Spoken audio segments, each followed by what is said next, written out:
Hello, good morning, नमस्कार, सभी का स्वागत है पावर ऑफ नॉलेज लीगल मेरे इस चैनल पे। आई होप सब अच्छे से पढ़ाई कर रहे होंगे। इन पॉलिटिक्स सेशन से बहुत कुछ सीख रहे होंगे। इंपॉर्टेंट टॉपिक्स को मैं लेकर रोज़ कुछ ना कुछ नया टॉपिक लेकर आ जाती हूँ आपके ज्ञानवर्धन के लिए। आपकी कंपटीशन की जो आप तैयारी कर रहे हैं उसमें थोड़ा बहुत ये लेक्चर सीरीज़ आपका सहयोग कर रहे होंगे, ये भी मैं उम्मीद कर रही हूँ। ठीक है, आज हम एक टॉपिक लेकर आ रहे हैं जो जो ज़्यादा तो जो जुडिशरी की तैयारी करते हैं उनके लिए है, बट सिविल सर्विसेज या अदर सर्विसेज में भी कभी कभी थोड़ा बहुत पूछ लिया जाता है कि या फिर as a citizen of India आपको जानना ही चाहिए कि देश में क्या कोर्ट्स का प्रोविज़न है। ठीक है, हमने सुप्रीम कोर्ट और हाई कोर्ट कर लिया था, आज हम सब ऑर्डिनेट कोर्ट्स की बात करेंगे। तो शुरू करते हैं आज का सेशन, लेट्स गेट स्टार्टेड। तो state judiciary consist of a high court and a hierarchy of subordinate courts. ठीक है, also known as lower courts. Lower courts के नाम से आप जानते होंगे, इन्हीं को सब ऑर्डिनेट कोर्ट्स भी कहा जाता है। ठीक है, सब ऑर्डिनेट कोर्ट्स क्यों कहा जाता है? क्योंकि ये हाई कोर्ट की सब ऑर्डिनेशन में ही काम करती हैं। ठीक है, हाई कोर्ट ही इनका एक तरह से माई बाप होता है। ओके, जानते हैं इनका कॉन्स्टिट्यूशनल प्रोविज़न क्या है, यानी कॉन्स्टिट्यूशन में इनके लिए क्या प्रोविजंस किए गए हैं, किन किन आर्टिकल्स की मतलब कह सकते हैं इनको रखा गया है किन किन आर्टिकल्स में, वो जान लेते हैं। तो आर्टिकल्स 233 टू 237 यानी कि 233 से लेकर के 237, और पार्ट क्या है, 6th यानी कि छठा जो अध्याय कह सकते हैं, वो क्या बताता है कॉन्स्टिट्यूशन की, make the following provision to regulate the organisation of the subordinate courts and to ensure their independence from the executive, यानी एग्जीक्यूटिव से ये इंडिपेंडेंट बॉडीज होती हैं। ठीक है, जानते हैं अपॉइंटमेंट ऑफ डिस्ट्रिक्ट जजेस। ठीक है, the appointment, posting and promotion of district जजेस are made by the governor of the state in consultation with the high court, यानी हाई कोर्ट का कंसल्टेशन लिया जाता है। जब भी डिस्ट्रिक्ट जज का अपॉइंटमेंट होता है तो गवर्नर करते हैं, लेकिन कंसर्न हाई कोर्ट से भी कंसल्ट किया जाता है। कौन कौन लोग बन सकते हैं डिस्ट्रिक्ट जज? तो उनकी क्वालिफिकेशंस जानते हैं। कह रहे हैं कि he should not already be in the service of the central और द स्टेट गवर्नमेंट, यानी पहले से किसी सेंट्रल सर्विस में नहीं होना चाहिए या स्टेट गवर्नमेंट की किसी सर्विस में नहीं होना चाहिए। ठीक है, he should have been an advocate और प्लीडर फॉर 7 ईयर्स, यानी कि एडवोकेट 7 ईयर्स तक होने चाहिए, उनका ये होना चाहिए ये कि 7 ईयर्स तक उनकी प्रैक्टिस हो, या वो उन्होंने 7 ईयर्स तक किसी ना किसी केस में प्लीडिंग की हो। ठीक है, ये सारी चीज़ें। He should be recommended by the high court for the appointment, यानी हाई कोर्ट से इनका एक तरह से रिकमेंडेशन आना चाहिए फॉर अपॉइंटमेंट। ठीक है, अपॉइंटमेंट ऑफ अदर जजेस जान लेते हैं। Appointment of persons other than the district जजेस to the judicial service of a state are made by the governor of the state after consultation with the state public service commission and the high court. आप सभी को पता है जो state public service commission होता है, जैसे मान लीजिए यूपी का हम उदाहरण लेते हैं, तो यूपी पीएससी जो है वो इसका पीसीएस जे, जो कॉमनली नोन एज पीसीएस जे, यानी कि इनका एग्ज़ाम कराती है, और ये इनके जो जजेस जो अपॉइंट होते हैं, ठीक है, तो वो गवर्नर ही अपॉइंट करते हैं कंसल्टेशन करके, किससे, स्टेट पब्लिक सर्विस कमीशन से, और द हाई कोर्ट का भी इसमें रोल होता है। तो control over the subordinate court जान लेते हैं, तो किसका कंट्रोल होता है वो जान लेते हैं। The control over the district court and other subordinate courts including the posting, promotion and leave of person belonging to judicial service of a state and holding any post inferior to the post of the district judge is vested in the high court, यानी high court के ही सब मतलब control में ये सारी courts काम करती हैं। यही बता रहे, पोस्टिंग, प्रमोशन, ये सारी चीज़ें जो होती हैं, एंड लीव भी चाहिए होती है, तो ये सारी चीज़ें हैं। इंटरप्रिटेशन जान लेते हैं कि डिस्ट्रिक्ट जज का मतलब क्या होता है। ठीक है, तो द एक्सप्रेशन डिस्ट्रिक्ट जज इंक्लूड्स जज of a city civil court ना, एडिशनल डिस्ट्रिक्ट जज, जॉइंट डिस्ट्रिक्ट जज, असिस्टेंट डिस्ट्रिक्ट जज, चीफ जज of small cause court, chief presidency magistrate, additional chief presidency magistrate, session जज, एडिशनल सेशन जज एंड असिस्टेंट सेशन जज। ये सारे क्या है, इसका मतलब है। ठीक है, डिस्ट्रिक्ट जज में ये सारी चीज़ें आ जाते हैं। ठीक है, द एक्सप्रेशन जुडिशियल सर्विस का क्या मतलब है? Means a service consisting exclusively of person intended to fill the post of a district जज and other judicial post inferior to the post of district जज, यानी जुडिशियल सर्विस में ये सारी चीज़ें आ जाती हैं, ठीक है। Application of the ever provision to the certain magistrate, यानी governor may direct that the above mentioned provision relating to persons in the state's judicial service would apply to any class or classes of magistrates in the state। यही बता रहे हैं कि जो भी इसमें दिया गया है वो सारी चीज़ें अप्लाई होंगी, ठीक है। डिस्ट्रिक्ट जज हैं, असिस्टेंट डिस्ट्रिक्ट जज हैं, ठीक है, एडिशनल हैं, फिर इधर आ जाइए आप क्रिमिनल मैटर सेशन जज हैं, ये सारी चीज़ें, ठीक है। स्ट्रक्चर जान लेते हैं एंड ज्यूरिसडिक्शन इनका जान लेते हैं। तो द ऑर्गेनाइजेशनल स्ट्रक्चर, ज्यूरिसडिक्शन है, नॉमेनक्लेचर। नॉमेनक्लेचर का मतलब नाम रखना होता है, हमने केमिस्ट्री में पढ़ा होगा सभी ने क्या नॉमेनक्लेचर के बारे में, जैसे पर्टिकुलर कोई भी मान लीजिए एलिमेंट है तो वो कैसे उसका नाम पड़ती है, सारी चीज़ें, या फिर और भी बहुत सारी चीज़ें उसमें होता है। एंड ऑफ जान लेते हैं यहाँ पे क्या मतलब है इसका। Of the subordinate judiciary are lay down by the state, यानी कह रहे हैं कि इसका जो ओरिजिनल पूरा जो स्ट्रक्चर है, जुरिसडिक्शन है, ये सब कौन तय करता है, स्टेट ही तय करता है। Broadly speaking there are 3 tiers of civil and criminal courts. Broadly 3 tiers होते हैं इसमें, ठीक है। लेकिन क्या है ना कि स्टेट टू स्टेट वेरी भी करता है, मतलब थोड़ा बहुत चेंजेस को लेकर के चलते हैं, और हर स्टेट का अपना एक स्ट्रक्चर है, लेकिन ब्रॉडली यही 3 चीज़ मानी जाती है। तो क्या जान लेते हैं, तो सबसे अबव क्या होता है, स्टेट में हाई कोर्ट होता है, फिर उसके नीचे आते हैं डिस्ट्रिक्ट एंड सेशंस जजेस कोर्ट। तो सिविल साइड में क्या है, सबऑर्डिनेट जजेस कोर्ट एंड मुंसिफ कोर्ट हो जाते हैं, और क्रिमिनल साइड में क्या हो जाता है, चीफ जुडिशियल मजिस्ट्रेट कोर्ट और जुडिशियल मजिस्ट्रेट कोर्ट। ये ब्रॉड डिवीजन है, ठीक है। डिस्ट्रिक्ट जज is the highest judicial authority in the district, सभी को पता है डिस्ट्रिक्ट जज डिस्ट्रिक्ट में हाईएस्ट जुडिशियल अथॉरिटी है। ही possess original and appellate jurisdiction in both civil as well as criminal matters, यानी दोनों सिविल और क्रिमिनल मैटर्स में ये ओरिजिनल jurisdiction भी रखते हैं और appellate यानी अपील केसेस भी देखते हैं, ठीक है। In other words the district जज इज ऑल्सो द सेशन जज, ठीक है, इन्हीं को सेशन जज भी कहा जाता है। When he deals with civil cases, civil cases जब देख रहे होते हैं तो डिस्ट्रिक्ट जज कहा जाता है, और जब क्रिमिनल केसेस देखते हैं तो इन्हीं को सेशन जज कहा जाता है, ठीक है। द डिस्ट्रिक्ट जज exercises both judicial and administrative powers, इन दोनों पावर्स होती हैं उनके पास, जुडिशियल भी और एडमिनिस्ट्रेटिव भी। He also has the supervisory powers over all the subordinate courts in the district, यानी जितनी भी डिस्ट्रिक्ट कोर्ट के नीचे जो सबऑर्डिनेट कोर्ट्स वर्क करती हैं उनके ये जो डिस्ट्रिक्ट जज हैं ये क्या करते हैं, एक तरह से पूरा होल्ड करके रखते हैं, सुपरवाइजरी इनके पावर्स भी हैं इनके पास, ठीक है। Appeals against his orders and judgments lie to the high court, यानी इनके ऊपर कौन है, वो हाई कोर्ट है, तो अपील उनसे मान लीजिए उसके आगे मान लीजिए इनके डिसीजन से संतुष्ट नहीं है तो हाई कोर्ट में जाकर अपील करते हैं, सभी को पता है, ठीक है। द सेशन जज has the power to impose any sentences including life imprisonment and capital punishment, यानी कैपिटल पनिशमेंट का मतलब डेथ सेंटेंस होता है, जो मृत्युदंड दिया जाता है। However, a capital punishment passed by him is subject to the confirmation by the High Court whether there is appeal or not। जब ये इसमें बता रहे हैं कि जब ये मान लीजिए मृत्युदंड दे देते हैं सेशन जज, तो इसका जो कन्फर्मेशन होता है वो हाई कोर्ट ही करता है। सेंटेंस तो दे देते हैं लेकिन इसका कन्फर्मेशन हाई कोर्ट के पास पावर दी गई है, इसको कन्फर्म करता है हाई कोर्ट, तब बाकी सारे आगे चीज़ें होती हैं, ठीक है।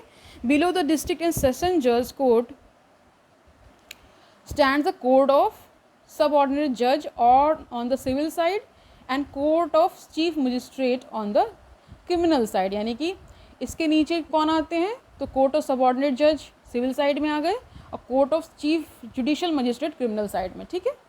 ओके, द सबऑर्डिनेट जज exercises unlimited pecuniary jurisdiction over civil suits, ठीक है।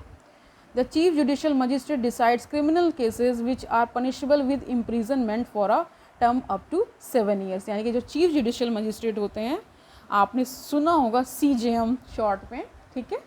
तो इनके पास क्रिमिनल केसेस डिसाइड करने का पावर होता है और ये सज़ा कितनी तक दे सकते हैं, 7 years तक सज़ा दे सकते हैं, ठीक है।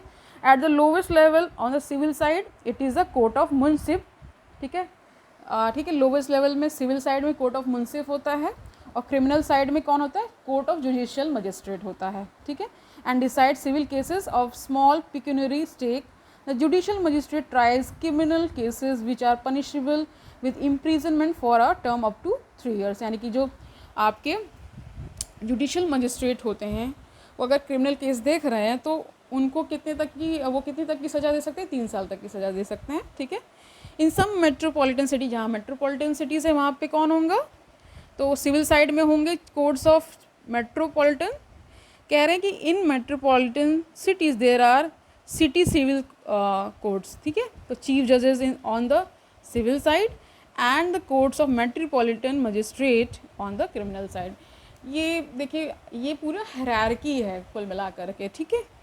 और जानना इज़ गुड ये कहा जा सकता है। तो some of the states and presidency को towns have established small causes courts, ठीक है। These courts decide the civil cases of small value in a summary manner. Their decisions are final, but the High Court possesses a power of revision. यानी कि जो आपने सुना होगा court of small cause होते हैं, यानी जो छोटे मोटे जो आपके मान लीजिए कोई लॉस हुआ किसी को या कुछ पैसे वैसे का कुछ मैटर होता है ना, तो ये देखते हैं, ठीक है। किसी ने किसी को कुछ लिया और फिर दिया नहीं, इस तरह के जो मैटर्स होते हैं, तो वो मान लीजिए कोई कोर्ट चला गया कि हम रिकवरी के लिए, तो ये मतलब ये कोर्ट के जो जज होते हैं वो देखते हैं। और इसके बाद भी जो पावर ऑफ रिवीजन है वो हाई कोर्ट के पास ही रहता है, यही बता रहे हैं। In some states panchayat courts try petty civil and criminal cases. They are variously known as Nyaya Panchayat, ग्राम कचहरी, अदालती पंचायत, पंचायत अदालत एंड सो ऑन। सबको पता है कुछ जहाँ पे पंचायत कोर्ट्स भी वर्क करती हैं, ठीक है। दोनों मैटर्स देख लेती हैं और इनके नाम न्याय पंचायत, ग्राम कचहरी, ये सब इनके नाम है, अदालती पंचायत एंड पंचायत अदालत एंड सो ऑन। तो थोड़ा सा आर्टिकल्स के बारे में जान लेते हैं, ठीक है। 233 में क्या है, अपॉइंटमेंट ऑफ डिस्ट्रिक्ट जजेस, ये इंपॉर्टेंट है, इसको ध्यान से कर लीजिए। 233 अपॉइंटमेंट ऑफ डिस्ट्रिक्ट जजेस। 233A validation of appointments of and judgment et cetera delivered by certain district judges, okay। 234 में क्या है, recruitment of persons other than the district judges to the judicial service। 235 में है control over subordinate courts। 236 interpretation है and 237 is application of the provisions of this chapter to certain class or classes of magistrates, ठीक है। पहली दो important है 233, 233A थोड़ा सा इम्पॉर्टेंट है। 233 इसलिए इम्पॉर्टेंट है क्योंकि पता होना चाहिए कि अपॉइंटमेंट ऑफ डिस्ट्रिक्ट जजेस किस आर्टिकल में गिवन है, तो क्या है 233, ठीक है। अब इसी में आप जान लीजिए नेशनल लीगल सर्विसेज अथॉरिटी, थोड़ा जान लीजिए क्या है। Article 39A of the constitution of India provides for free legal aid. ये क्या है, डायरेक्टिव प्रिंसिपल है, okay. To the poor and the weaker section of the society and ensure justice for all. यानी 39A सभी को पता है, free legal add की बात करता है, ठीक है। मान लीजिए कोई व्यक्ति बहुत ही गरीब है, उसके पास इतना पैसा भी नहीं है कि वो कोर्ट की फ़ीस वगैरह दे सके, तो उसके लिए फ्री लीगल एड की व्यवस्था की गई है कॉन्स्टिट्यूशन में, ठीक है। तो जानते हैं आगे आर्टिकल्स 14 एंड 22(1), ठीक है, of the Constitution also make it obligatory for the state to ensure equality before law and a legal system which promotes justice on the basis of equal opportunity to all, ठीक है। In the year 1987, the Legal Services Authority Act was enacted by the Parliament, which came into force कब आया force में, 9 नवंबर 1995, यानी काफ़ी लंबा समय है। To establish a nationwide uniform network for providing free and competent legal services to the weaker sections, ठीक है, of the society on the basis of equal opportunity। The National Legal Services Authority, जिसको short NALSA भी बोल देते हैं, has been constituted under the Legal Services Authority Act 1987 to monitor and evaluate implementation of legal aid programs and to lay down policies and principles for making legal services available under the act। सभी को पता है 1987 में क्या किया गया, national legal services authority act बनाया गया ताकि ये जो 39A का जो डायरेक्टिव प्रिंसिपल है, यानी फ्री लीगल एड देने का, इसको एक तरह से कानूनी जामा में पहना दिया जाए लोगों की सुविधा के लिए। जो वीकर सेक्शन है, इतना भी पैसा नहीं है कि वो अपना केस लड़ सके, तो उनके लिए फ्री लीगल एड की व्यवस्था की गई। ये कानून ला करके एक तरह से उसे पूरी तरीके से सुलभ कर दिया गया, ठीक है। इन एवरी स्टेट, सभी राज्यों में स्टेट लीगल सर्विसेज अथॉरिटी होते हैं, and in every high court a high court legal services committee have been constituted. High court में एक high court legal services committee होती है।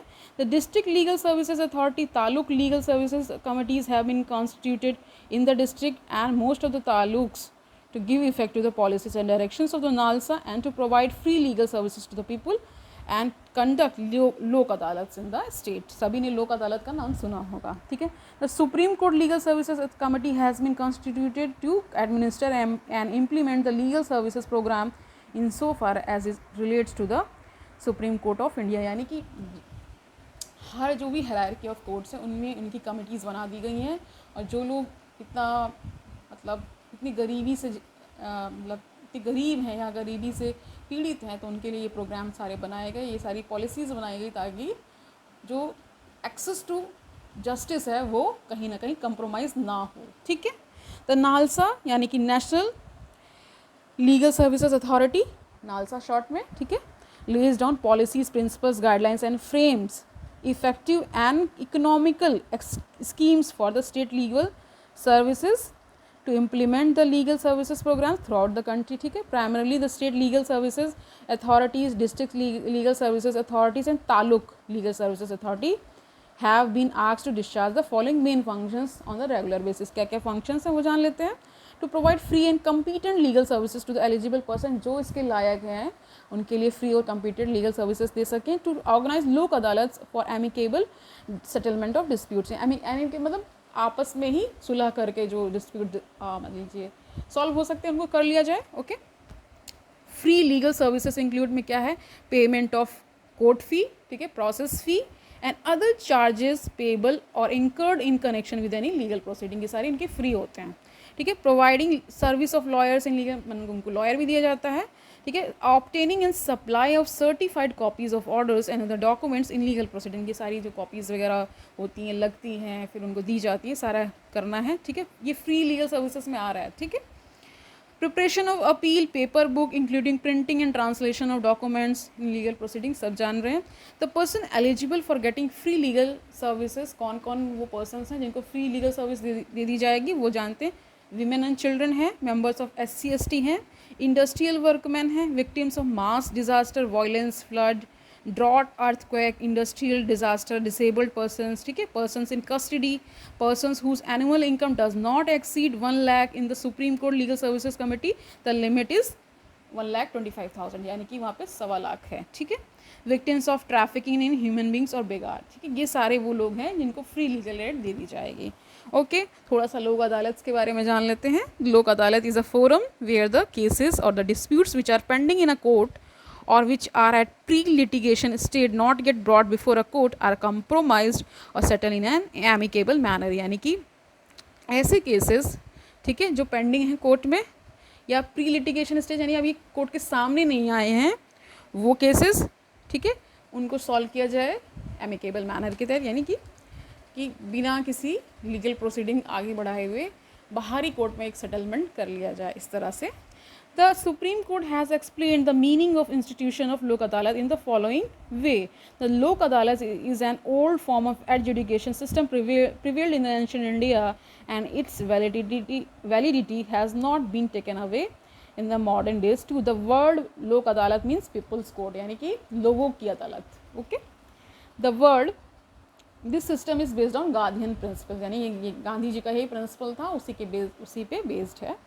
It is one of the components of ADR। ADR जानते हैं क्या होता है, अल्टरनेटिव डिस्प्यूट रेजोल्यूशन सिस्टम, ठीक है, यानी कि बहुत सारे कोर्ट्स ना जा करके हम एक अल्टरनेटिव मीडियम बना रहे हैं इन डिस्प्यूट्स को सेटल करने के लिए, ठीक है, okay fine. As the Indian courts are overburden with the backlog of cases and regular courts are to decide the cases involving a lengthy expensive and tedious procedure. सभी को पता है कोर्ट्स बहुत सारे पेंडिंग केसेस से भरी पड़ी हुई हैं, यानी इतना बर्डन आ चुका है, तो फिर ये सोचा गया कि ये बैकलॉग केसेस का सॉल्व हो सके, कुछ केसेस जो सॉल्व बाहर हो सकते हैं उनको किया जा सके। और आप सभी को पता है कि कोर्ट का जो प्रोसीजर होता है बहुत लेंथी होता है, एक्सपेंसिव भी होता है, बहुत टाइम टेकिंग भी होता है, इस सब चीज़ों को दूर करने के लिए The court takes years together to settle even petty cases. The Lok Adalat therefore provides alternative resolution or device for expeditious and inexpensive justice. In Lok Adalat proceedings, there are no victors and vanquished, and thus no rancour. The experiment of Lok Adalat as an alternative mode of dispute settlement has come to be accepted in India as a viable, economic and efficient and informal one. The Lok Adalat is another alternative in judicial service. एक alternative है judicial service का. This is a recent strategy for delivering informal, cheap and expeditious justice. ठीक है, ये सारी चीज़ें बता रहे हैं यहाँ पे. ओके, तो थोड़ा स्टैट्यूटरी स्टेटस जान लेते हैं. The first Lok Adalat camp in the post independence era was organised in Gujarat in 1982. ये पूछा जा सकता है कि फर्स्ट लोक अदालत कहाँ बनाई गई थी, तो ये गुजरात, ठीक है, इन 1982. ओके, ठीक है, ओके. ये सब आपको जिसमें एक्ट्स दे रखे हैं ना, ये आपको बहुत जानने की आवश्यकता नहीं है.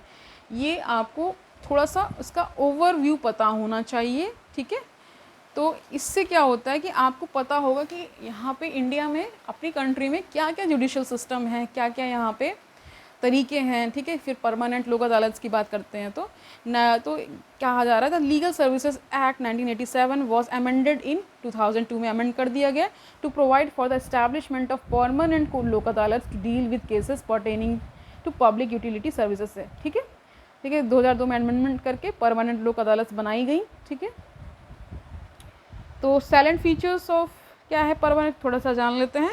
The permanent Lok Adalat shall consist of a chairman who is और हैज़ बीन डिस्ट्रिक्ट जज और एडिशनल डिस्ट्रिक्ट जज और held judicial office higher in rank other than that of a district जज and 2 other persons having adequate experience in public utility services.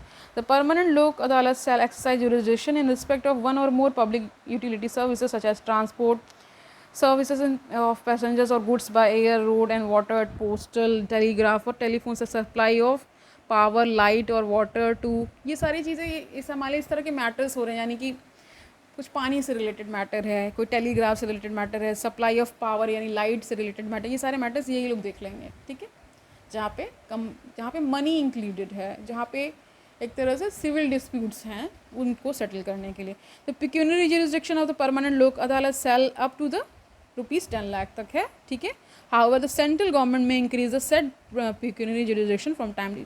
Central government के पास ये power है कि उसको बढ़ा चढ़ा सकती है, 20 लाख कर सकती है, 50 लाख कर सकती है, अभी 10 लाख है. ठीक है, the permanent Lok Adalat shall have not jurisdiction in respect of any matter related to an offence not compoundable under any law. यानी कि जो मैटर्स कंपाउंडेबल नहीं है.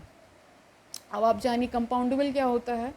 तो कंपाउंडेबल का मतलब होता है कि ऐसे भी कुछ केसेस होते हैं ना कि जिनमें रियायत नहीं दी जा सकती है, जिनको माफ़ नहीं किया जा सकता है. ठीक है, तो कंपाउंडेबल देखिए दो, एक तो कोर्ट करती है, एक जो पर्सन मतलब जिसका राइट अग्रीव्ड है. ठीक है, जिसका वायलेशन हुआ है राइट का, वो कर सकता है. ठीक है, ओके फाइन. यानी एक तरह से कह सकते हैं कि इस यहाँ पे इसका मतलब ये होता है, क्योंकि ये थोड़ा सा टेक्निकल टर्म है, लॉ स्टूडेंट्स जानते होंगे कि जैसे मान लीजिए कोई रेप केस है तो वो कंपाउंडेबल नहीं होता है.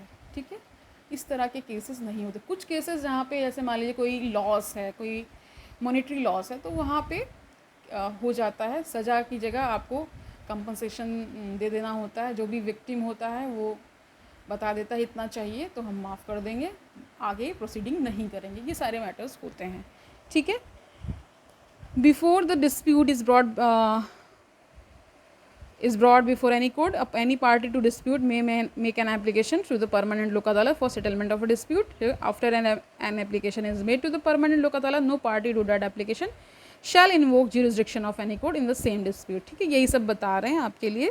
फिर आप सभी को पता है फैमिली कोर्ट्स होती हैं, तो फैमिली कोर्ट्स एक्ट है इसके लिए 1984 का, to provide for the establishment of family courts with view to promote conciliation and secure speedy settlement of disputes relating to marriage and family matters. ठीक है, सभी को पता है कि बहुत सारे फैमिली कोर्ट्स बनाए जाते हैं ताकि जो ये भी सिविल मैटर में आता है. और दूसरा चीज़ ये है कि मान लीजिए आपको तलाक लेना है या आपका मान लीजिए फीमेल होती है वो मेंटेनेंस लेती हैं, वो सारे इसी के तहत गवर्न होता है सारा कुछ, ठीक है।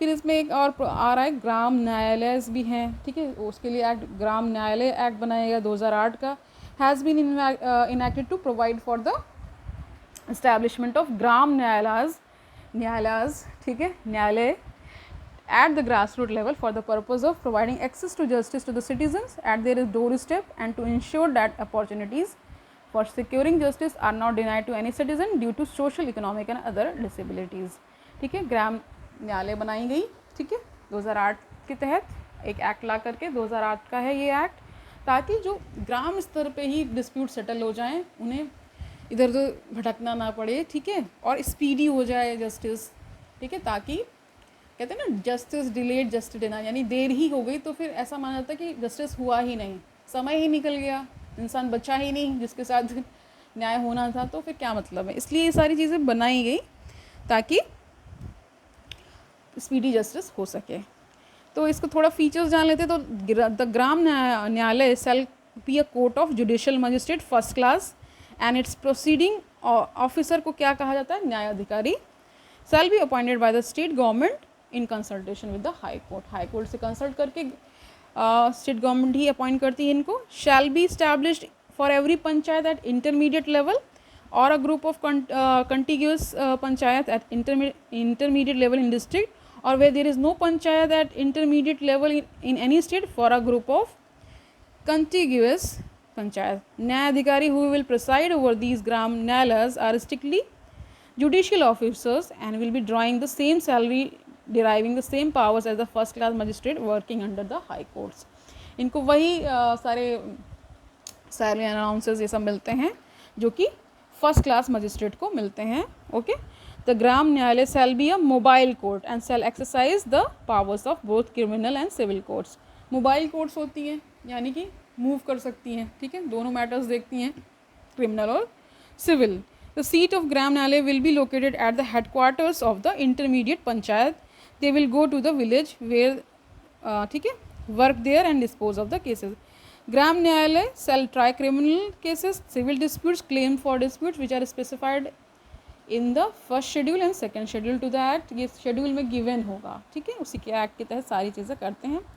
इनके पास पावर है, क्या है, appeal in criminal cases shall lie to the court of session के पास लाई करेगा। अपील इन सिविल केसेस तो डिस्ट्रिक्ट कोर्ट के पास लाई करता है, ठीक है।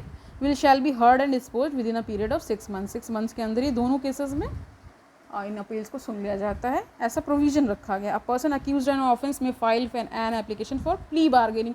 प्ली बार्गेनिंग भी होती है यानी कि एक तरह से बार्गेन हो जाएगा, जो भी है, मान लीजिए कोई डिस्प्यूट है उसमें।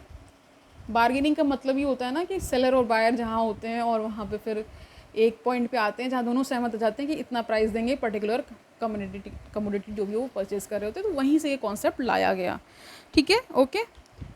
तो आज के लिए इतना ही रखते हैं, ठीक है। More than 5000 Gram Nyayalayas are expected to set up under the act for the central, for which the central government provide about 1400 crores by the way of assistance, ठीक है। इस तरह से बताया गया कि इतनी सारी कोर्ट्स बनाई जाएंगी, ठीक है, इस तरह से सारा जस्टिस सिस्टम होगा, ओके। बहुत अब थोड़ा सा जान लेते हैं। The issues affecting operationalisation of the Gram Nyayalayas were discussed in the conference of chief justice of high courts and chief ministers of the states in April 2013। यानी इनका कंसर्न एक तरह से कि जो इशूज़ थे ग्राम न्यायालयज, तो एक तरह से कॉन्फ्रेंस 2013 में की गई थी, जो सारे हाई कोर्ट्स के जो चीफ जस्टिस उनको बुलाया गया, ठीक है, चीफ मिनिस्टर्स को बुलाया गया, ठीक है, कि कैसे इनको फीजिबल बनाया जाए, कैसे इनको और अकाउंटेबल बनाया जाए, ठीक है, लोकल प्रॉब्लम्स को ये टैकल अच्छे से कर सकें और मतलब तालुक लेवल पे, ग्राम लेवल पे सारे रेगुलर कोर्ट्स भी सेटअप की जाएंगी, सारी चीज़ें, ठीक है। तो आज के लिए इतना ही रखते हैं, ओके। अच्छे से पढ़ते रहिए, इंजॉय करके पढ़ेंगे तो अच्छा लगेगा, पढ़ने में मन भी लगेगा। कल मिलते हैं, तब तक के लिए हैव अ नाइस डे।